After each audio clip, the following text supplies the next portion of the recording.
ഒരാൾക്ക് പരിഗണന കിട്ടിയ എന്ത് കാര്യവും ചെയ്യും. ഭയങ്കര വ്യത്യാസമാണ്. അംഗീകാരവും പരിഗണനയുമാണ് ഒരാളെ ജീവിതത്തിൽ ഏറ്റവും കൂടുതൽ സന്തോഷിപ്പിക്കുന്ന കാര്യം എന്നാണ്.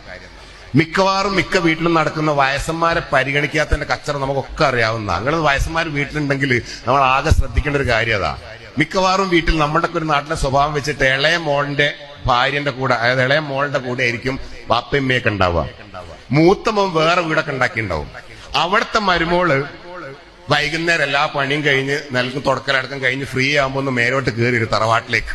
എന്നിട്ട് ഉമ്മച്ചി ഒന്ന് ഒഴിയൂ, നിങ്ങളൊന്ന് ഉച്ചക്കൊന്നും തിന്നില്ലേനോ, ക്ഷീണിച്ചു പോയോ, ഒരു ടച്ചും പരിഗണനയും. അപ്പൊ ഉമ്മച്ചി പറഞ്ഞ ഡയലോഗ് ഉണ്ട്, ഓക്കെപ്പോഴും പണ്ടേത്തെ സ്നേഹമുണ്ട്, ബേടേണ്ട ഒരു സാധനം എന്നെ നോക്കാനേ നേരല്ല.